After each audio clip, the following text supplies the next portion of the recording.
Shabbat Shalom to all of you. In this Shabbat, we have a very interesting portion, parasha, Behalotecha. This is in this portion you are going to have in the writings two inverted nun or n in our alphabet. In the Aleph Bet is the letter nun and it's inverted.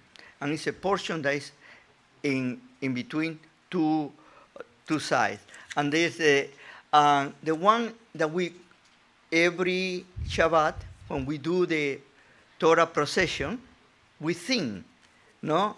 And what is interesting in this processional,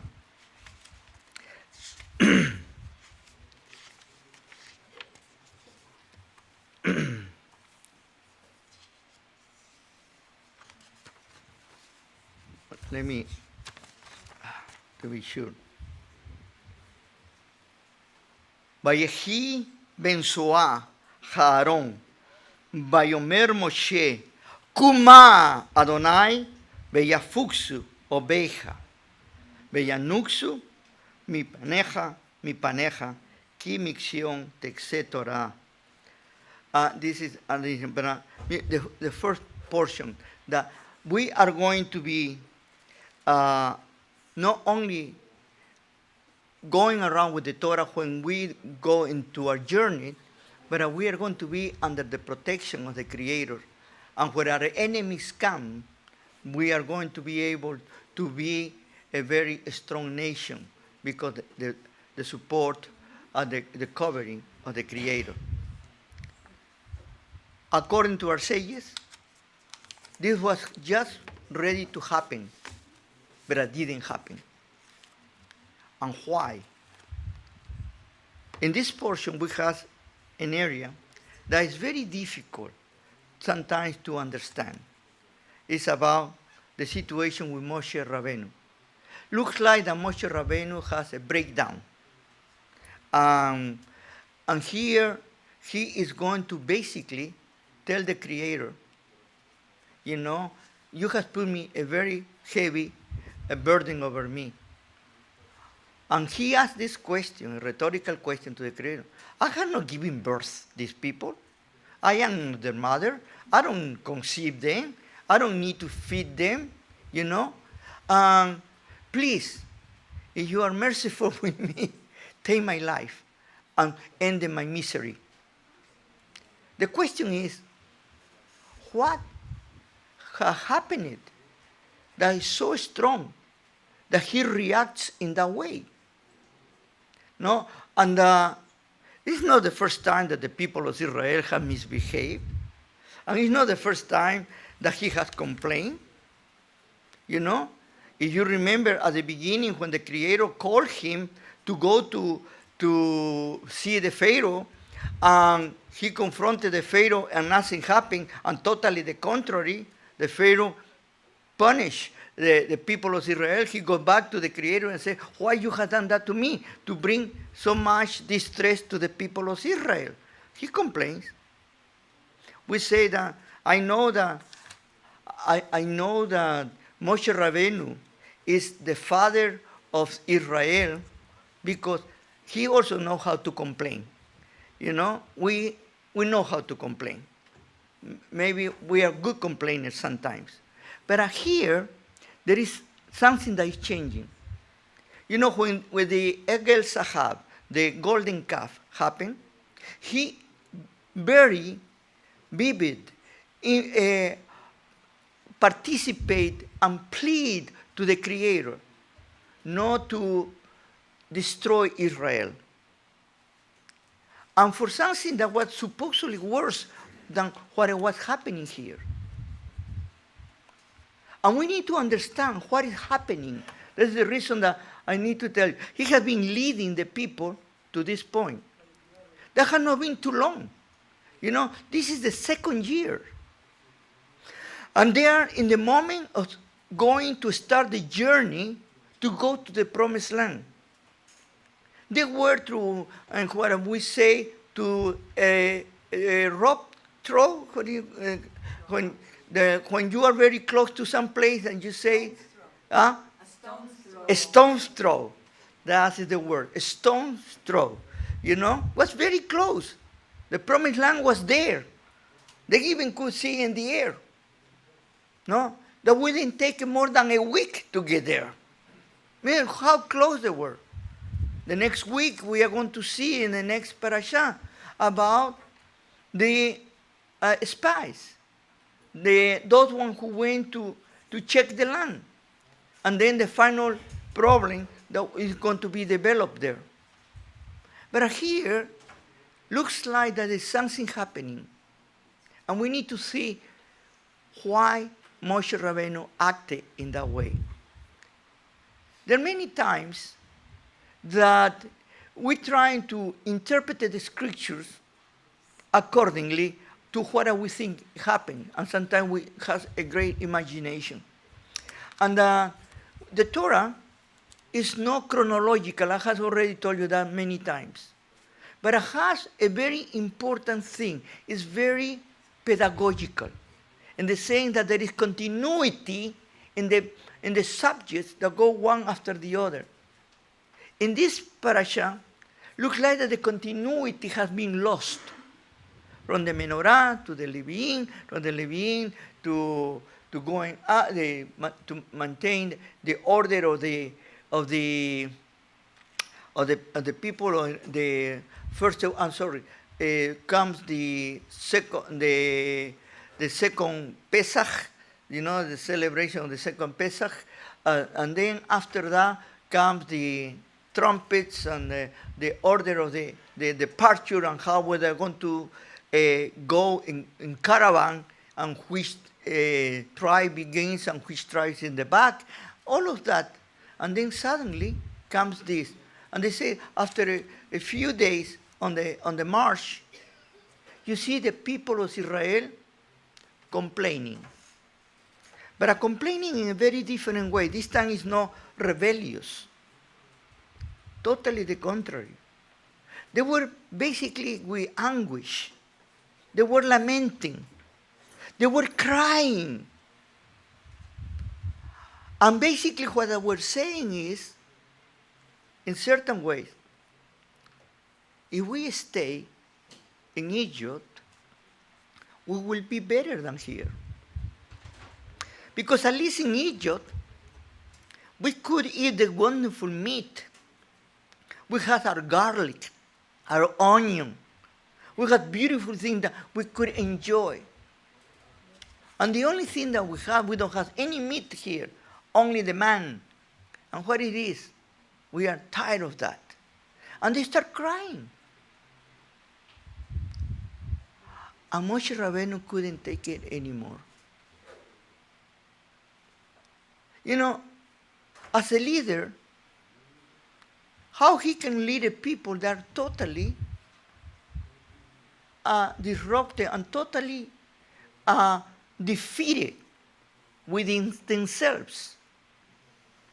How he was going to be able to help them?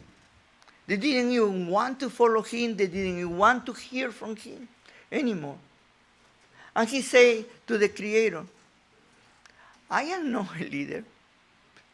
I had it. I am miserable here. How to lead a people that they don't want to hear? And we need to understand here as something that I would like for you to approach. Many of the people who say that they're very religious, deep in their souls, they are very pagan. Being a pagan is not only to be an idolater of things that you see. Being a pagan, believe me or not, is to follow the way of life of the people that are outside the realm of the walk with the Creator. You say, I believe in God. But you live your life the way that you want to. The when you don't care about principles, morals, or values. And this is why paganism is so addicted. Because you're trying to live accordingly to the world. And it's the world in you, not the Creator in you, who make you live. And these people of Israel, they were still sucked by the ways of life in Egypt. Even that they were looking at the Creator, the Boreolam, even that they had a wonderful leader as Moshe Rabbeinu, the only thing that they wanted was to go back to the way that they were. In other words, there was no any change on them. Sadly enough, our beloved sages, our beloved rabbis, they love to blame somebody else for their own faults. You know how many times I have told you, don't look the little crumb in the eyes of somebody, but a little big log that you have on your own eyes, as Yeshua told us.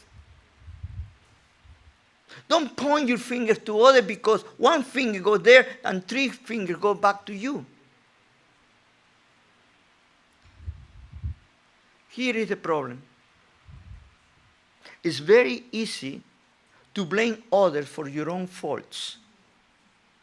It's very easy to jump your own responsibility and to blame others. I couldn't do it because he made me do it, she made me do it. All the time. You know, like that thief, they say, that was not my fault, it was the police who caught me. No?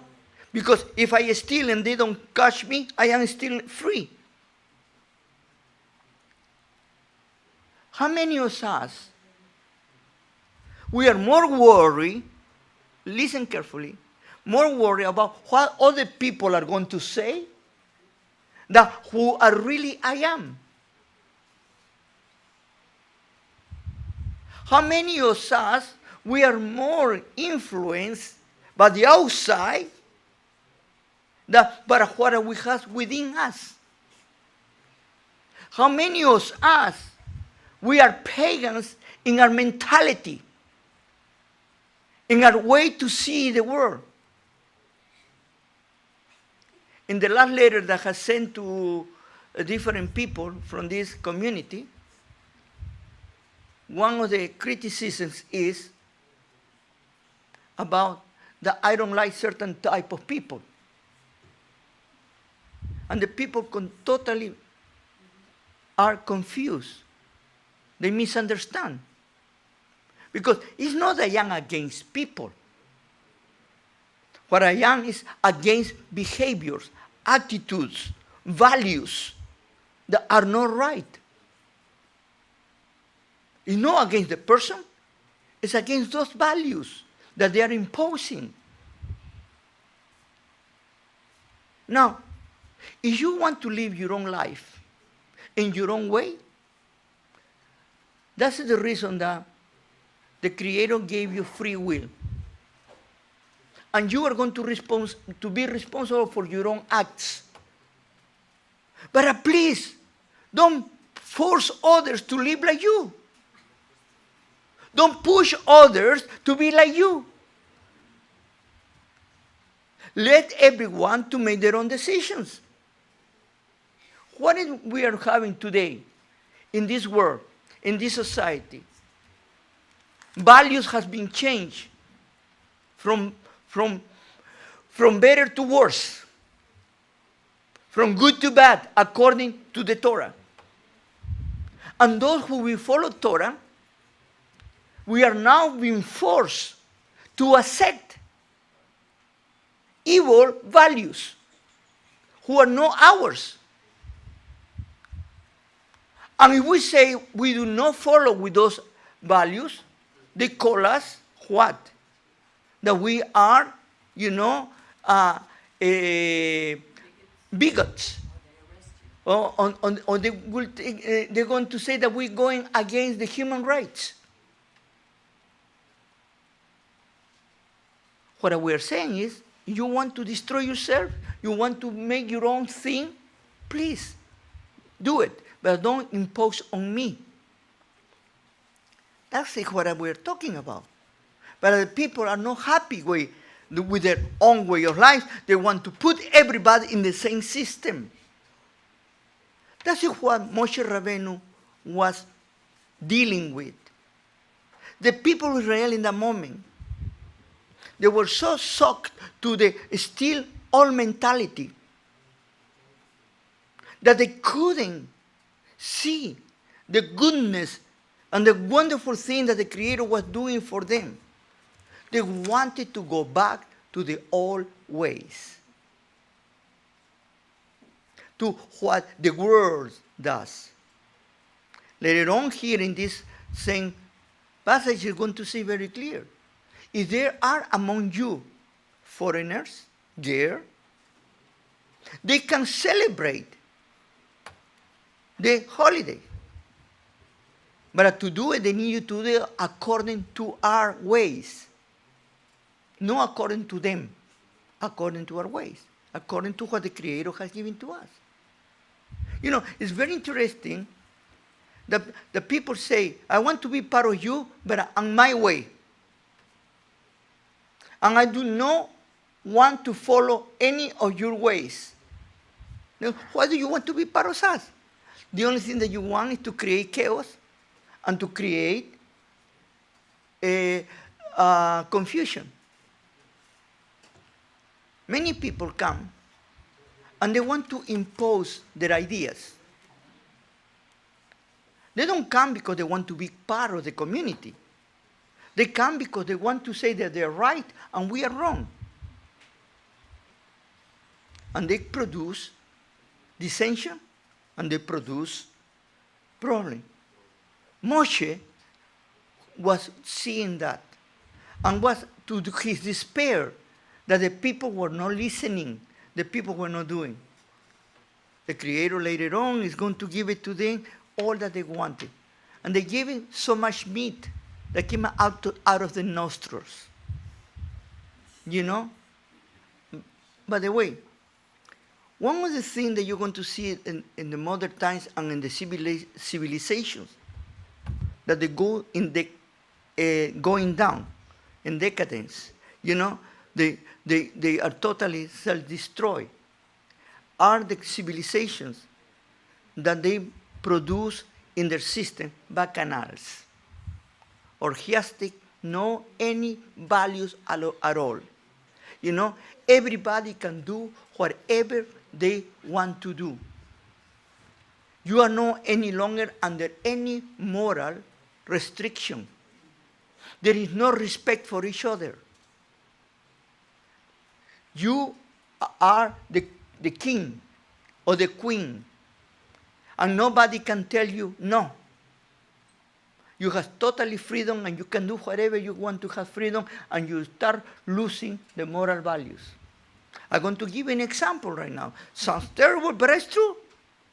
Right now, they talk in the Irish line. They are, in all the newspaper came, what wonderful, the people has accepted abortion. Because this was a very restrictive a nation. That was one of the few in the European countries that was not right with, you know, now the women, they don't need to go to other places to get their abortion. And they call it, because now they can get rid of the fetus. You know what? That is why are we in moral bankruptcy in the world. Because we are changing the true values for the wrong values. You know, at the moment of conception, according to Torah, and according to physiology, medical, whatever you want to do it, at the moment of conception, life has been created, new life has been created. And that embryo that is inside that cell that has been realized is nothing else that is done. It's only growing, becoming to a situation of maturity, we call it in that way, to be ready to be born. the mother is only a container, an incubator. And to the point that that baby that is inside the mother is totally different individual than the mother. Now, look at how crazy we are about our morality. You can abort a baby in certain places even to the 8 or 9 months, to the last moments. But if there is a pregnant woman and a car goes and run over the woman and kill the woman and kill the baby that's inside, they are charged for 2 murders. Now, the question it is, how can we explain morally that that is right and then we allowed abortion? That is the hypocrisy of this world. And I can give you other examples, but I do not want that you think I am coming here to trying to be and to enforce anything.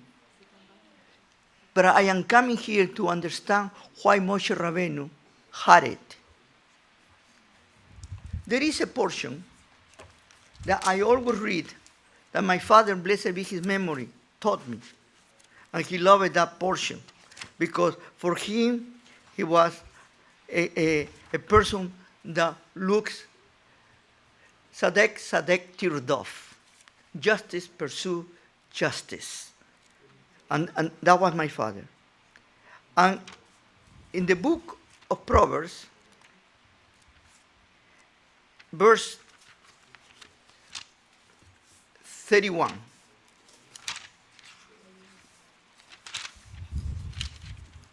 verses 8 and 9. Make your views heard on behalf of the one that is mute, dumb, or cannot talk for himself.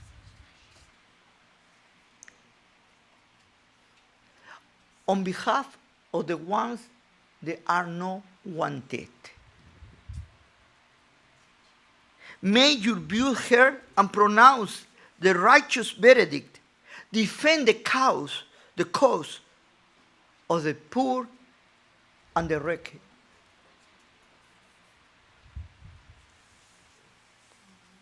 Do we have the right to talk for those who cannot talk for themselves?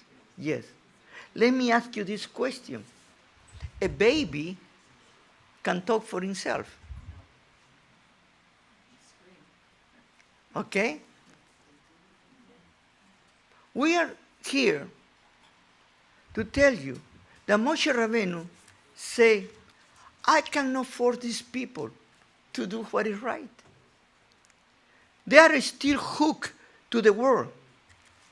They do not want to follow you.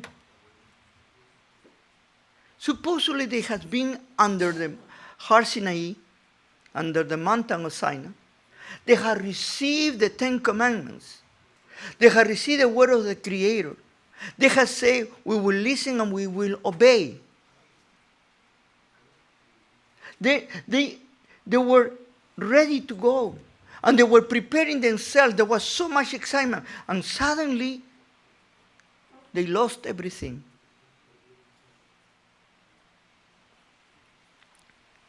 What is holding all of us?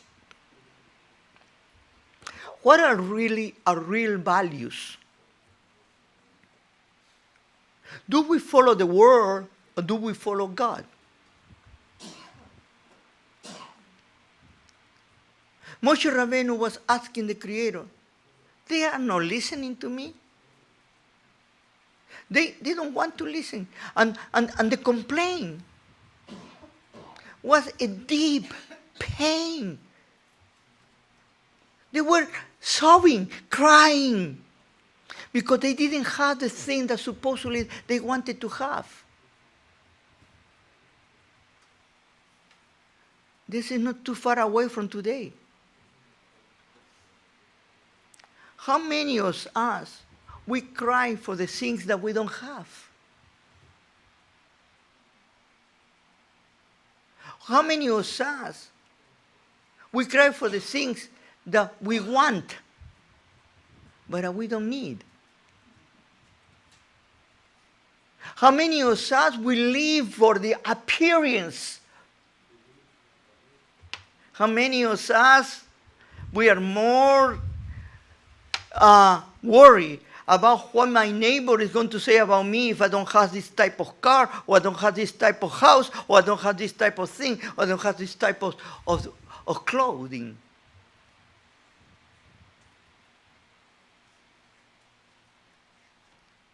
How many of us, we are fashion followers? How many of us, we are glued to the TV, only saying what these big people are doing, and we imitate them?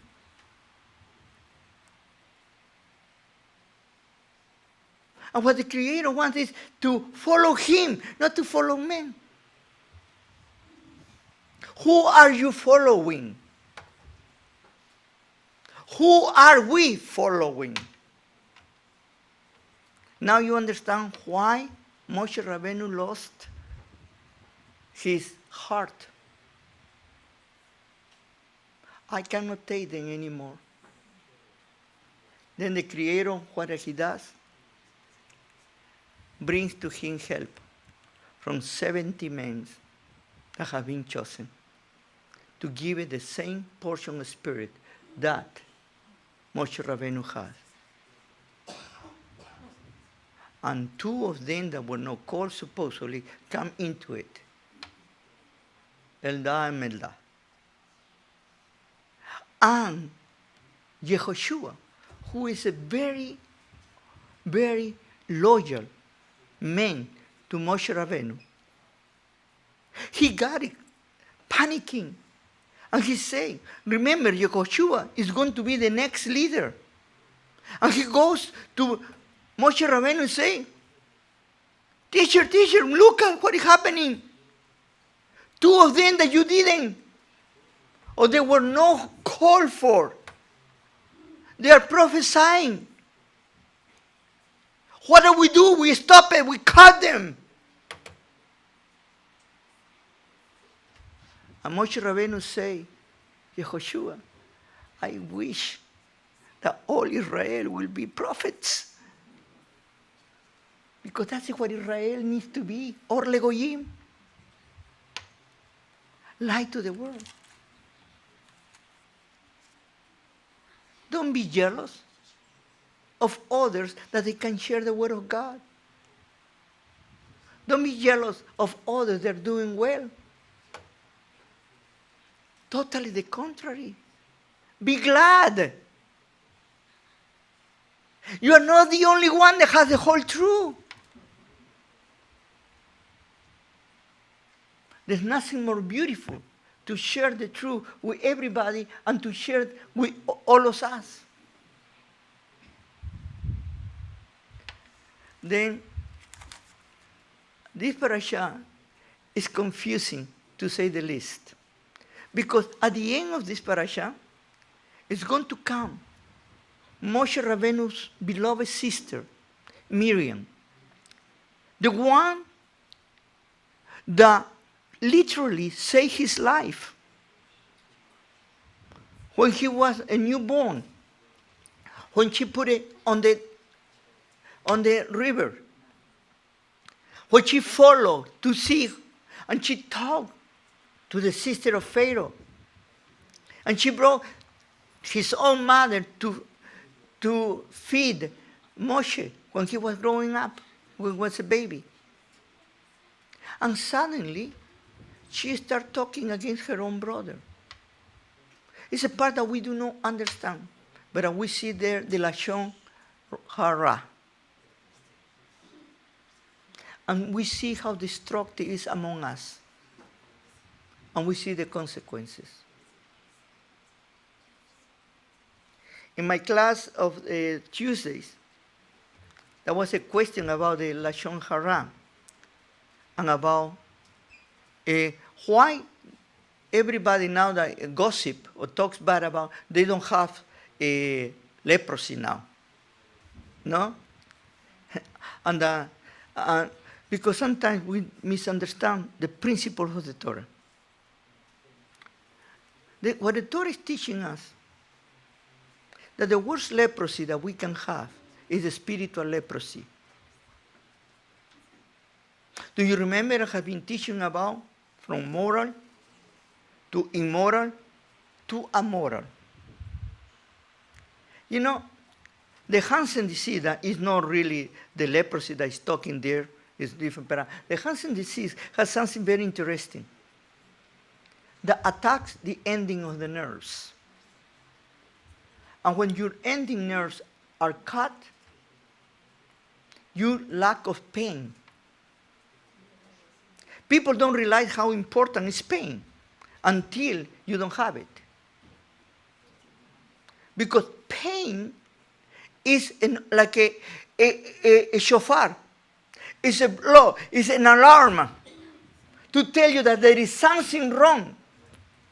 They say that one of the worst cancers that we have is the colon cancer.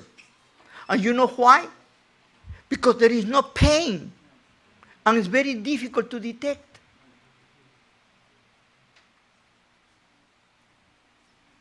This is something that the leprosy is a spiritual leprosy. That you die, you become insensitive. You lose your capability to make decisions and to see what is right and wrong. You become totally immoral. And then you don't care anymore about what is right and wrong. And that's where we are going at these times. From immorality, we're going to amorality. Most of the people today, they don't have the capability to distinguish what is the right behavior and wrong behavior. Totally the contrary. They say, let them be. If they like that one, it's okay. If they don't bother me, it's okay. And we don't realize that the actions of few become the destruction of many. But this is why it's so important to understand the spiritual leprosy that we are suffering today. Because we talk against each other. Each other we have the likeness and image of the Creator. And we are very self-destructive. But remember this. Every one of you has received that spark, the light. And you are a menorah inside of the darkest place. That's the beginning of this parasha, ascending Aaron to light the menorah, facing inside. Not the words, but facing inside. Because the Ohel Moed, the tent of meetings, didn't have any windows. And that oil that was given to the menorah needed to be the most pure oil that could be. In that way you couldn't produce a smoke, only pure light. And each one of you are a little bitty menorah in this world, lighting in the darkest places. Wherever you are going to light that little spark of hope for the rest of the world. Orle Goyim. I hope that all of us will be the light. Shabbat Shalom.